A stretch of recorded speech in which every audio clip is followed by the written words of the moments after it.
نحمده نصلي على رسوله الكريم اعوذ باللہ من الشیطان الرجیم۔ نبوت ملنے سے پہلے آپ کی عزت کرنے والے اس دعوت کی بنا پر آپ کے دشمن بن گئے، اور یہ دشمنی حد سے گزرتی گئی۔ کبھی تو دوران نماز آپ کے کندھوں پر اونٹ کی جیر پھینکی گئی، کبھی آپ کے گلے کے اندر کپڑا ڈال کر بل دیے گئے، کبھی آپ کے راستے میں کانٹے اور پتھر بچھائے گئے، کبھی آپ کے ساتھیوں کو تپتے ہوئے ریت اور کوئلوں پر لٹایا گیا۔ رسول اللہ صلی اللہ علیہ وسلم یہ تمام پریشانیاں، مصیبتیں، توحید کے راستے کی رکاوٹیں برداشت کرتے جا رہے ہیں۔ اللہ کی دعوت، اللہ کا پیغام وہ لوگوں تک پہنچا رہے ہیں۔ اسی مکی ایام کے اندر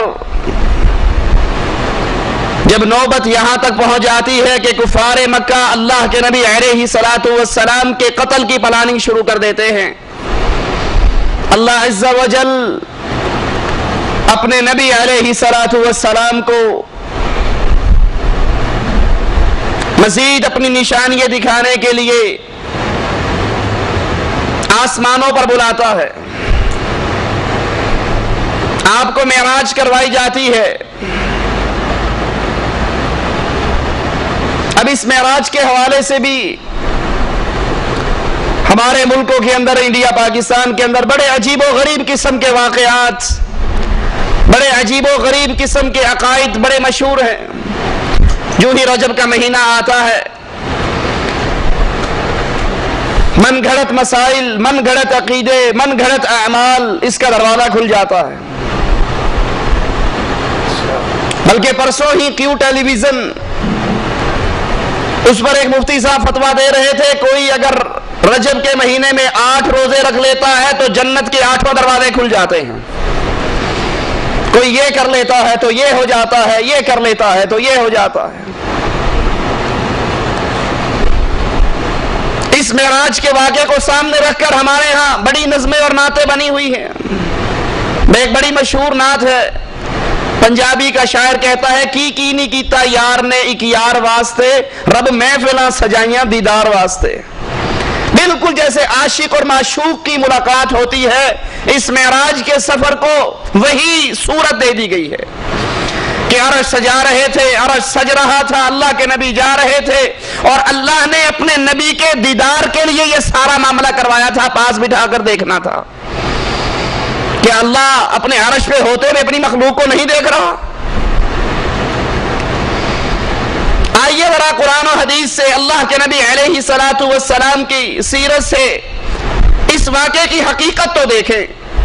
اللہ کے نبی علیہ الصلوۃ والسلام ام ہانی کے گھر کے اندر آرام کر رہے، جبرائیل علیہ الصلوۃ والسلام آتے ہیں، براق سواری ان کے ساتھ ہے جو خچر سے چھوٹی، گدھے سے بڑی۔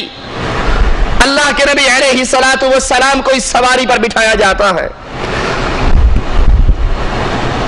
اگر اسی ایک معراج کے سفر کو اور معراج کے سفر سے جو سبق ہمیں ملتا ہے اس کو یاد کر لیا جائے تو انڈیا، پاکستان، بنگلہ دیش، افغانستان، یہ بر صغیر کے لوگوں کے عقیدوں میں سے بہت سے عقیدوں کی صفائی ہو جاتی ہے۔ اللہ کے نبی صلی اللہ علیہ وسلم جو ہی براق پر بیٹھتے ہیں، یہ جانور تھر تھراتا ہے، کانپتا ہے۔ نوریوں کا سردار ہے جبرائیل علیہ السلام، ساری نوری مخلوق کا سردار، یہ آگے بڑھ کر براق کی لگام کو تھام لیتا ہے۔ سوار کون ہے؟ بشر۔ خادم کون ہے؟ نوری۔ اگر نبی کو نوری اس لیے کہتے ہو کہ نوریوں کی شان زیادہ ہے تو ذرا ملاحظہ تو کرو، یہاں بشر سواری کر رہا ہے اور نوری غلامی کر رہا ہے۔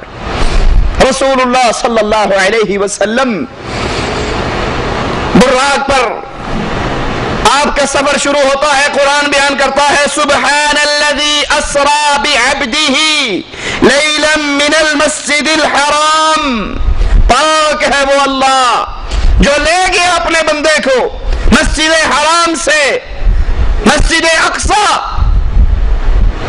اللہ کے نبی علیہ السلام مسجد اقصی میں پہنچتے ہیں. ابراہیم علیہ السلام، اسماعیل علیہ السلام، عیسیٰ، موسیٰ، آدم، نوح علیہ السلام انبیاء کا مجمع ہے. ایک روایت میں آتا ہے آپ پوچھتے ہیں یہ کون ہے؟ جواب ملتا ہے آپ سے پہلے گزرے ہوئے انبیاء ہیں. آپ نے ان کی امامت کروانی ہے، ان کو نماز پڑھانی ہے. اب سوچئے، غور کیجئے، آدم موجود ہے، نوح موجود ہے، ابراہیم موجود ہے، اسماعیل موجود ہے، یعقوب موجود ہے، یوسف موجود ہے، ادریس موجود، یہ انبیاء کا مجمع موجود ہے. لیکن جب محمد الرسول اللہ موجود ہو تو کسی اور کو جرت نہیں ہوتی وہ مصلی پہ کھڑا ہو جائے. سارے انبیاء کی جماعت رسول اللہ صلی اللہ علیہ وسلم نے کروائی تاکہ یہ دنیا یاد کر لے یہ نبی صرف آنے والوں کا امام نہیں، جانے والوں کا بھی امام ہے. یہ امتیوں کا ہی امام نہیں، یہ انبیاء کا بھی امام ہے. امام الانبیاء محمد الرسول اللہ صلی اللہ علیہ وسلم. آپ سے بڑا امام کوئی اور ہے؟ امام اعظم ہے، قائد اعظم ہے، رہبر اعظم ہے، رہنما اعظم ہے محمد الرسول اللہ صلی اللہ علیہ وسلم. اللہ کے نبی صلی اللہ علیہ وسلم سے امام اعظم کا لقب چھین کر ہم نے اپنے مولویوں کو دے رکھا ہے، ہمارا امام اعظم فلاں ہے، ہمارا امام اعظم فلاں ہے. حالانکہ امام اعظم سب سے بڑے امام، جو نبیوں کے بھی امام، امتیوں کے بھی امام، وہ صرف محمد رسول اللہ صلی اللہ علیہ وسلم. آپ جماعت کرواتے ہیں، آسمان کی طرف سفر شروع ہوتا ہے. پہلے آسمان پر پہنچتے ہیں، پہلے آسمان کا دربان جبرائیل علیہ السلام سے پوچھتا ہے آپ کے ساتھ کون ہے؟ جواب ملتا ہے محمد الرسول اللہ ہے صلی اللہ علیہ وسلم. پہلے آسمان پر پہنچے،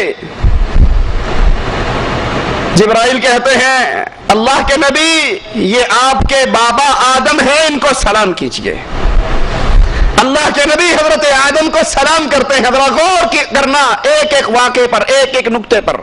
جبرائیل بتا رہے ہیں اللہ کے نبی یہ آدم ہے، سلام کیجئے. اللہ کے نبی سلام کہتے ہیں،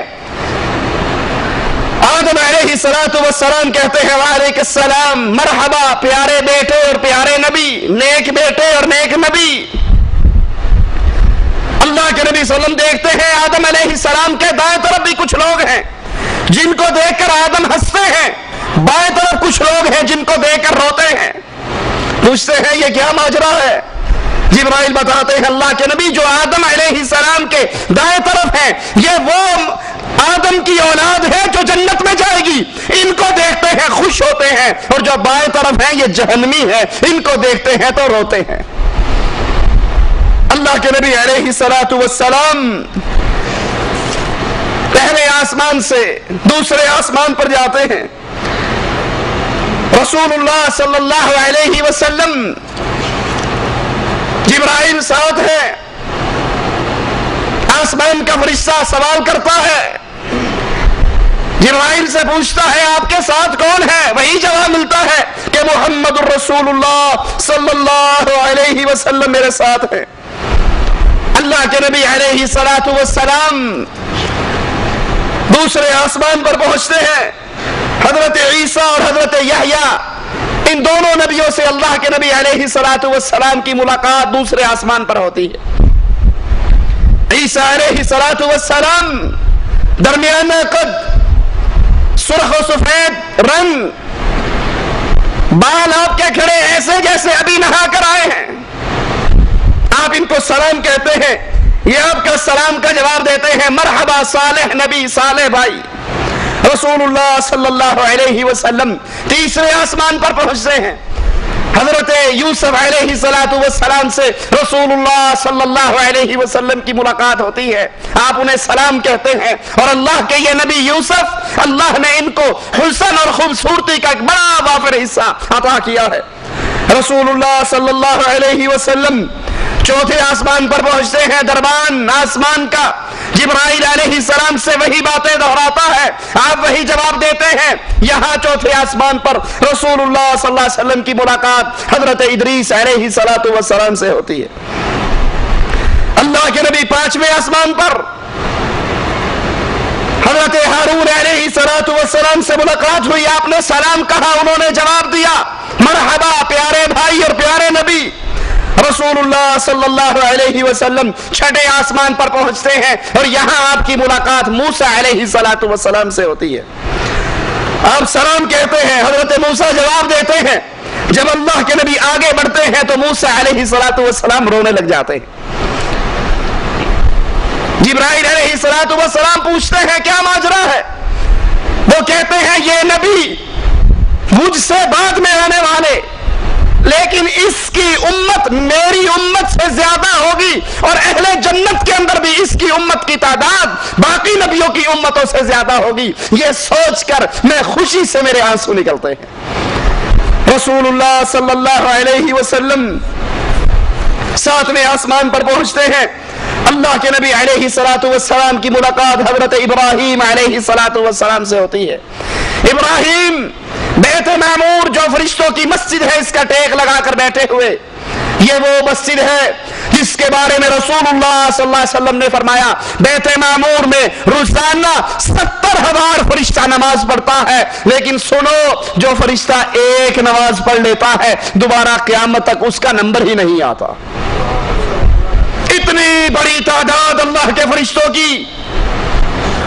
ابراہیم علیہ السلام، جبرائیل کہتے ہیں اے نبی یہ آپ کے باپ ابراہیم ہیں، ان کو سلام کیجئے۔ اللہ کے نبی علیہ السلام سلام کرتے ہیں۔ اس کے بعد آپ کو سدرۃ المنتہا پر، سدرۃ المنتہا بیری کا ایک درخت ہے، اللہ کے نبی علیہ السلام فرماتے ہیں یہ درخت اس کے بیر جیسے حجر کے مٹکے ہوں۔ آپ نے دیکھا ہوگا اپنے علاقوں میں گھڑے، یہ ان مٹکوں جتنے بیر ہیں، اس کے پتے ہاتھی کے کان کے برابر ہیں۔ جبرائیل نے بتایا یہاں سے 4 نہریں نکلتی ہیں، 2 دنیا والوں کے لیے ہیں اور 2 اہل جنت کے لیے ہیں، دنیا والوں سے پوشیدہ ہے۔ زمین سے جتنے فرشتے اوپر بڑھتے ہیں یہاں آ کر رک جاتے ہیں، اوپر سے جتنے فرشتے اترتے ہیں وہ بھی یہاں آ کر رک جاتے ہیں۔ جو انہوں نے لینا ہوتا ہے یہاں سے لے لیتے ہیں اور جو انہیں دیا جاتا ہے وہ یہاں پر دیا جاتا ہے۔ رسول اللہ صلی اللہ علیہ وسلم کے سامنے دودھ کا پیالہ، شراب کا پیالہ